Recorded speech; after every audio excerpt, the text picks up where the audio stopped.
नमस्कार, स्वागत है आप सभी का। तो यहाँ पर आपको बिल्कुल क्लियर नोटिस दिखाने वाले हैं जिला प्रेफ़रेंस को लेकर के और इसमें कितने रोल नंबर से कितने रोल नंबर तक एएनएम सेलेक्टेड बहनों को किस दिन बुलाया जाना है, कौन से डॉक्यूमेंट्स आपको लेके जाने हैं।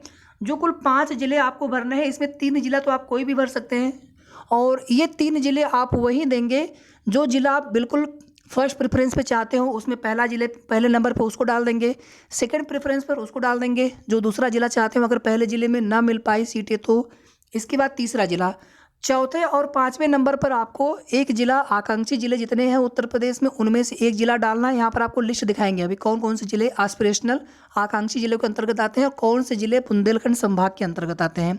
तो एक ज़िला आपको बुंदेलखंड संभाग के अंतर्गत, उसमें से कोई भी एक ज़िला आपको डालना होगा। ऐसा इसलिए किया जा रहा है क्योंकि इन ज़िलों में स्टाफ की कमी है, यहाँ पर कोई जाना नहीं चाहता है या फिर इन ज़िलों से अभ्यर्थी कम होते हैं। तो स्वास्थ्य विभाग यानी ये एक ऐसा विभाग है जिसकी आवश्यकता हर जगह पड़ती है, बल्कि जो थोड़ा सा पिछड़ा क्षेत्र होता है वहाँ पर ज़्यादा आवश्यकता होती है जन जागरूकता की या फिर चिकित्सा सहायता की। तो इसीलिए यहाँ पर सरकार की तरफ से ये अचानक से जो ये निर्णय लिया गया है, ये सरकार का निर्देश है विभाग को कि इस प्रकार से जो है आप प्रक्रिया को आगे बढ़ाइए। नहीं तो इसके पहले आपको जो कुछ भी चीज़ें पहले बताई गई थी विभाग की तरफ से उसी तरह से तैयारी चल रही थी, लेकिन विभाग की तरफ से या कह लीजिए सरकार के निर्देश के बाद ये सब जो नया प्लान यहाँ पर बनाया गया, आपको कभी भी कोई गलत जानकारी हमने नहीं दी है। लेकिन जब वही चीज़ें नहीं होती हैं तो आपको लगता है कि वो चीज़ें गलत बताई गई थी, तो ऐसा नहीं होता है। साथ ही साथ कल हमने आपसे ये कह दिया था, उसके पहले हमने कभी ये नहीं कहा था कि 100% चीज़ें होंगी, 99%, 90% इस तरह से बोला होगा। और एक बार हमने बताया भी था कि ज्वाइनिंग लेटर वाली जो तिथि है वो फिक्स होने जा रही है, लेकिन हमने वहाँ पर कोई डेट नहीं बताई थी। वहाँ पर किसी का कमेंट आया था कि आपने 11 से 15 नवंबर बोला हुआ है, जबकि हमने नहीं बोला होगा, कहीं आपने और सुना होगा, फिर आप कमेंट हमें करते हैं। या कल जो हमने न्यूज़ दी थी उसको लेकर के हमने 100% कहा था कि ये कन्फर्म सही न्यूज़ है। फिर अभी आज जब हमने सुबह वीडियो अपलोड किया था तब भी कुछ लोग पूछ रहे थे कि न्यूज़पेपर सही है कि नहीं सही है, उसमें 9 नवंबर क्या लिखा हुआ है। तभी आपको बताएंगे 9 नवंबर का मतलब क्या है। और न्यूज़पेपर में जो खबर दी गई है बिल्कुल 100% सही है। हिंदुस्तान में भी है, अमर उजाला में भी है। किस न्यूज़पेपर की कटिंग में आया हुआ है तो हिंदुस्तान में भी आप देख सकते हैं और साथ ही साथ अमर उजाला में भी दिया गया है। प्रेफरेंस के लिए जो डॉक्यूमेंट्स हैं उनको एक बार फिर से देखेंगे। यहाँ पर जैसा कि आप सभी देख सकते हैं हिंदुस्तान में भी है और अमर उजाला में भी है। हम आपको यहाँ पर एक पीडीएफ फॉर्म दिखाने वाले हैं, थोड़ा सा और क्लियर आपको दिखेगा। वीडियो को आप लोग प्लीज़ लाइक और शेयर कर दीजिएगा। इसमें देख लीजिए यहाँ पर लगभग क्लियर है। ये जिस दिन नोटिस बना होगा, जिस दिन यहाँ पर नीचे नोटिस तैयार किया गया होगा तो उस दिन की डेट पड़ती है इस पर। ये 9 नवंबर की डेट पड़ी हुई है नोटिस पर, मतलब नोटिस जो है 9 नवंबर को तैयार हो गया था।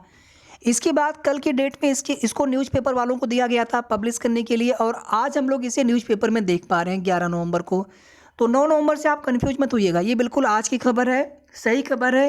हिंदुस्तान में भी है, जितने भी आप देखेंगे कि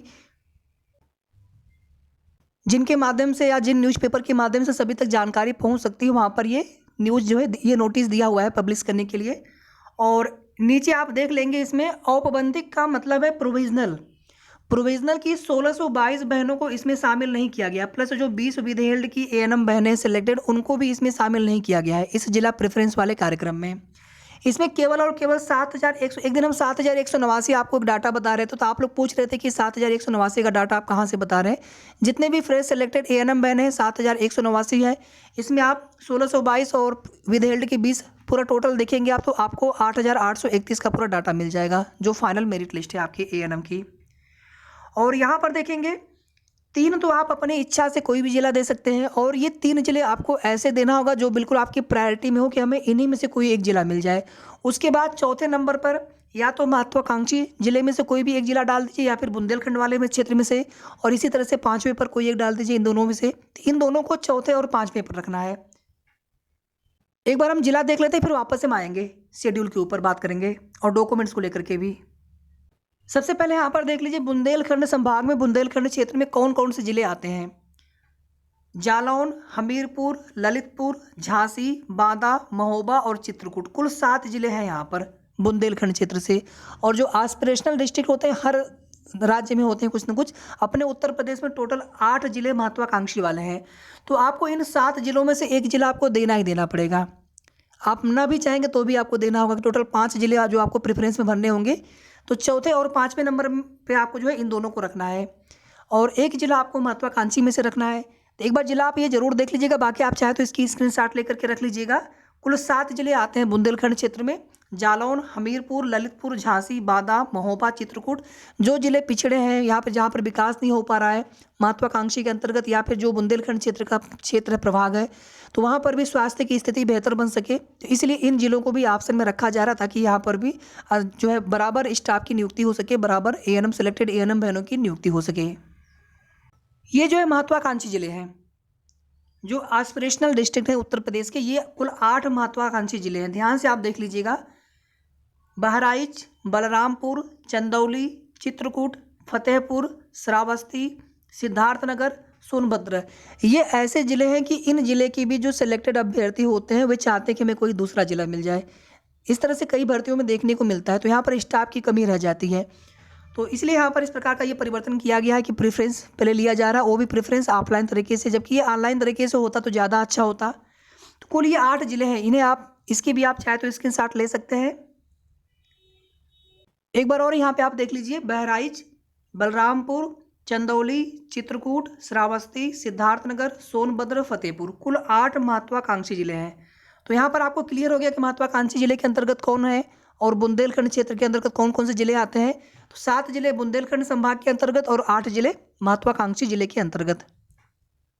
एक बार ये शेड्यूल फिर से देख लीजिए। जैसे मान लीजिए आपका रोल नंबर, सपोज दैट मैं यहाँ पे मान करके चल रहा हूँ, कोई भी आपका एक रोल नंबर हो, सपोज दैट यहाँ पर है आपका रोल नंबर 000 और इसके बाद आपका रोल नंबर है 12779। सपोज दैट, हो सकता है कि ये रोल नंबर हो ही ना सिलेक्ट लिस्ट में, मैंने केवल एक अजम्पशन एक बताने के लिए आपको लिया हुआ है। तो आपका शेड्यूल किस दिन पड़ेगा, कैसे आप जान पाएंगे? तो अगर आप देखेंगे 000 कहाँ से स्टार्ट हो रहा है, 000 स्टार्ट हो रहा है यहाँ से, ठीक है, 000100198। तो ये क्या है, 1 के बाद 2 है, तो इसमें तो आएगा नहीं क्योंकि ये 10198 तक की है। तो फिर आपको इसमें आ जाना होगा। इसमें अगर आप देखेंगे तो 10201, 000 के बाद 10201 से लेकर के 000 12270, 12 यहाँ तक तो आ गया, लेकिन यहाँ से 270 मतलब इसके पहले वाले अभ्यर्थी होंगे, इसके पहले जिनका रोल नंबर होगा। फिर इसमें आप आ जाएंगे 000 12771 से लेकर के 000 15187 तक।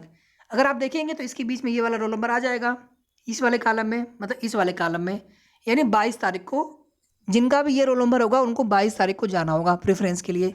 ऐसे ही आप बाकी के अपना रोल नंबर देख लीजिएगा। ये जो रोल नंबर लिखे हुए हैं ये रोल नंबर शामिल करते हुए, और इनके बीच में अगर आपका रोल नंबर हो तो आपको उसी तिथि पर जाना होगा प्रेफरेंस, डिस्ट्रिक्ट प्रेफरेंस आपको देने के लिए। और अगर किसी कारणवश अनुपस्थित आप हो जाते हैं तो फिर आपको मौका मिलेगा 24 तारीख को। किसी भी इन तिथियों में से किसी भी तिथि में अगर कोई भी अभ्यर्थी अनुपस्थित होते हैं तो इनको फिर 24/11/2022 को मौका दिया जाएगा, उस दिन फिर आपको जाना होगा। तो अनुपस्थित होना ही किस लिए, कोशिश पूरी करिए कि आप लोग समय पर पहुंच करके अपना डिस्ट्रिक्ट प्रेफरेंस आप कर लीजिए, दे दीजिएगा आप। एक बार यहाँ पर डॉक्यूमेंट्स आप सभी देख लीजिए। यहाँ पे जो लिखा है कॉल लेटर, जो डीबी के लिए आपको एक मिला होगा ना एडमिट कार्ड, डीबी के लिए आप सभी को ध्यान होगा, डीबी के समय एक एडमिट कार्ड आप लोग डाउनलोड किए होंगे, एक कोविड वाला हो गया, इसके अलावा 4 जो है और डॉक्यूमेंट्स आपको डाउनलोड करने थे, टोटल 7 पेजेस का, जिनको प्रपत्र 1, प्रपत्र 2, प्रपत्र 3, प्रपत्र 4 बोला गया था, देशना कार्ड, और उसमें 4 थे उसमें कुल मिला करके। तो उसमें से आपको जो डीबी वाला जो एडमिट कार्ड होगा वो आपको ले जाना है। इसके अलावा अगर आप देखेंगे लखनऊ में भरे गए फॉर्म, आपने जो फॉर्म भर के दिया होगा, एक फॉर्म आपने भर के दिया होगा, अगर आप सभी को ध्यान होगा तो वो फॉर्म अगर आपके पास हो, उसकी फ़ोटोकॉपी हो, वो आप लेके जा सकते हैं। साथ में आप अन्य अभिलेख अपना रखे रहिएगा, जो आपने अभिलेख डाउनलोड किए होंगे, भले आपको आप जिसे हमने कहा था उस समय कि जो 4 प्रपत्र हैं उसमें से एक तो कॉपी आपको भर के वहाँ पे देनी थी, एक कॉपी हमने कहा था आप अपने पास सुरक्षित करके रखें। उसमें आप देखेंगे कि उसमें कुछ प्रपत्रों में आपके ऊपर नाम, रोल नंबर भी लिखे गए थे, डेट ऑफ बर्थ भी लिखा गया था, डिटेल्स आपकी वहाँ पर सब कुछ है, वो प्रपत्र आपके पास हो। मतलब बस ये पता चलना चाहिए कि आपने डीबी कराया हुआ है और आपका जो रोल नंबर है वो फाइनल मेरिट लिस्ट में आया हुआ है। एक काम और भी कर सकते हैं, हालांकि इसमें लिखा हुआ नहीं है, जैसे जो रिजल्ट की पीडीएफ होगी, जिस पेज पर आपका रोल नंबर हो, आप चाहें तो उस पेज का एक प्रिंट आउट निकलवा लीजिएगा। नीचे सिग्नेचर भी, हर पेज पे सिग्नेचर होते हैं, रिजल्ट के हर पेज पे सिग्नेचर होता है। कोई भी जिस पेज पर आपका रोल नंबर हो उस पेज का प्रिंट आउट भी निकलवा लीजिएगा, और उस रोल नंबर को वेरीफाई कराने के लिए बाकी के आपके डॉक्यूमेंट्स हैं, ठीक है। तो बहुत ज़्यादा आपको यहाँ पर परेशान नहीं होना है, बस आप अपने डॉक्यूमेंट्स सभी ले लीजिएगा जो आपको समझ में आए, और जो यहाँ पर मांगा गया है उसमें से कोई छूटना नहीं चाहिए। इसके अलावा ID कार्ड कोई भी एक आप ले लीजिएगा, बस यही डॉक्यूमेंट्स आपको दिखाना होगा, और ये मूल रूप से आपको लेकर के जाना है। जैसे ID कार्ड आपका है तो मूल अभिलेख होना चाहिए।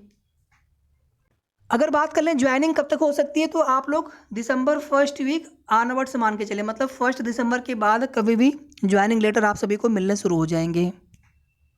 अब वो बात की बात है, जब उस पर जानकारी होगी तो आपको बताई जाएगी। धन्यवाद।